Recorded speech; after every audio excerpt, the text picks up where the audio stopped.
Okay, I want to go through 12 through 15. Some requests about the log retest. So the first question, number 12, was a log equation. Specifically, it was a natural log equation. So one thing you need to know, if you have just a logarithm by itself, first thing you should do is isolate it. Undo things to get it by itself. So I subtracted 2 and I divided by -1. So that's the first thing you have to realize. Always get that log by itself. It's different than if you have two logarithms that are equal to each other. So if you had like the natural log of this, 3x plus 1, equal the natural log of x plus 4, if there are two logarithms that are equal to each other, then you set those two things equal. 3x plus 1 equals x plus 4, and you solve it. But if you only have one logarithm, then you want to isolate the logarithm, get it by itself.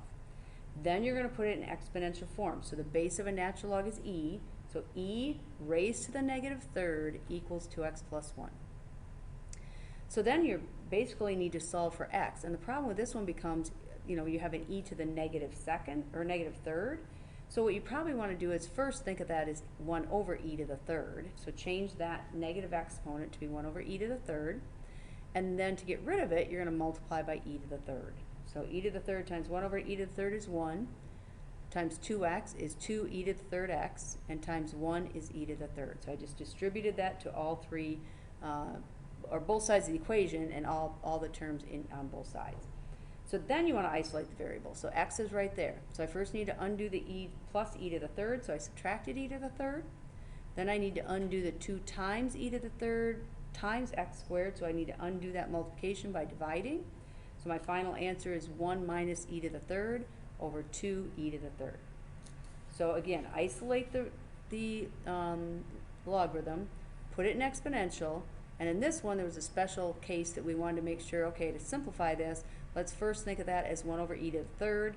Let's get rid of that fraction, and now let's get the x term by itself by undoing. Remember, e is just a number, so when you see plus e to the 3rd, you're just going to subtract that because that's some number, 2.7 something raised to the 3rd power.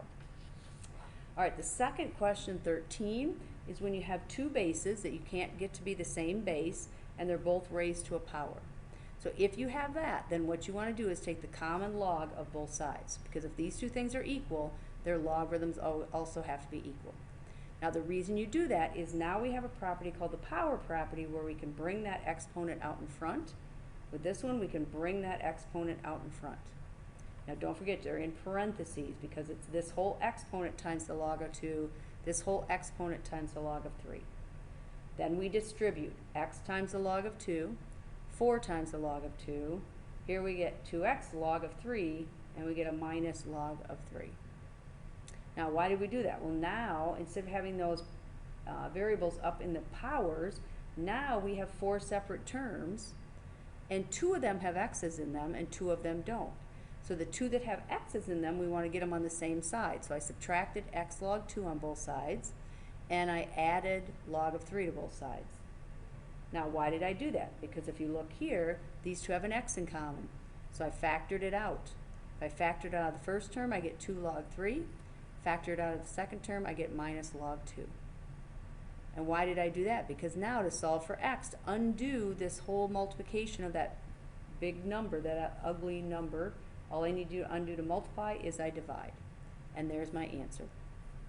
And again, if I were going to put this on the calculator, then I would have to type this in to see what my answer is. But if it's a non-calculator like this test, then that's all I can do. So we took the common log of both sides, we used the power property, we distributed, collected all the x terms on one side and the non-x terms on the other. We factored the x out of the 2 terms on the right, and then to undo the multiplication, we divided. Okay. Number 14. 14 is that e to the x problem. So some will already look like this that they're quadratic, but you may have to, like the one on the test, it may have an e to the x in the denominator. So the first thing you want to do is let's get rid of that. So you multiply. And so when you take e to the x times e to the x, when you're multiplying like bases, you add the exponents. So this is 6 e to the 2x minus 5 e to the x equals 4, because here the e to the x cancels. All right? Then you need to recognize that this is a quadratic. If this is u, Okay, so if u is equal to e to the x, u squared, if I squared both sides of this, u squared would be e to the 2x, because a power to a power, you multiply the exponents.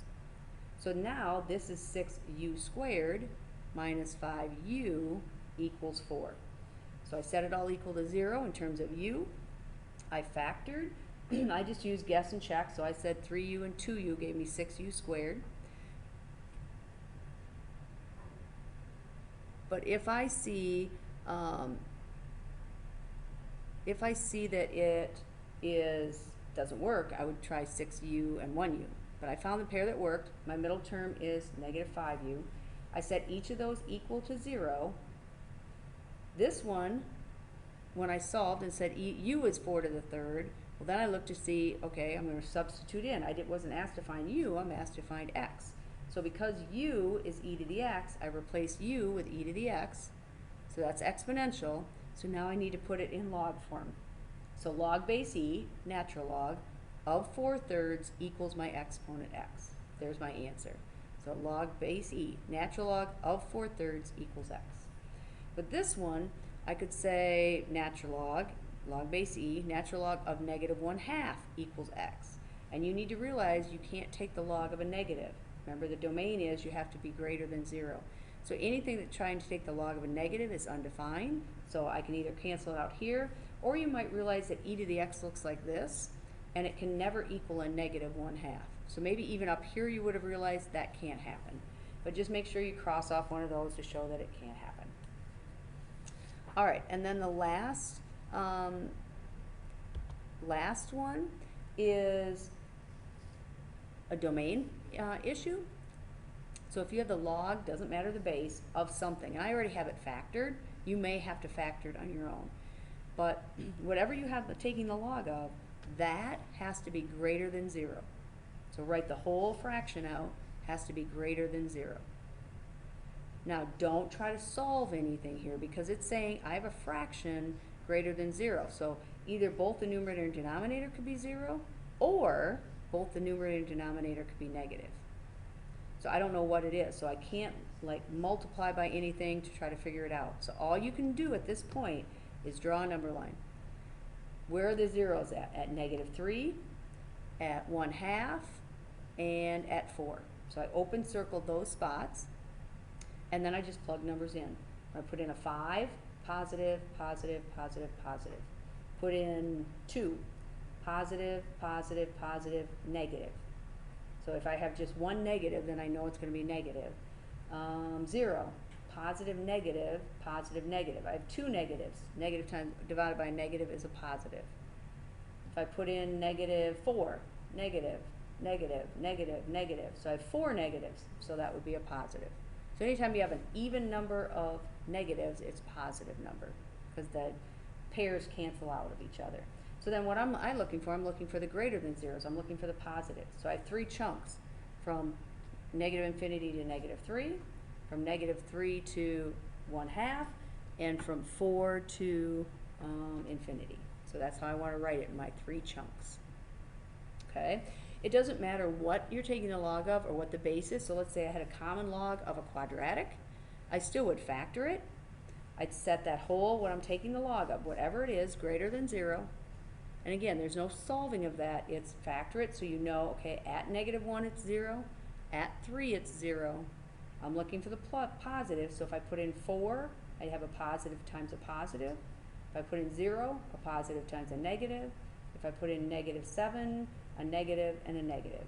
So that'd be a positive. So I want the positive, so again I have a chunk from negative infinity to negative 1, union from 3 to infinity. So whatever you're taking the log of, set it greater than 0, and if it's not a linear where you can just undo things, if it's a quadratic, if it's any kind of a polynomial, if it's a fraction, you just want to find out where does it equal 0, open circle that, and then plug some numbers in to decide if it's positive or negative.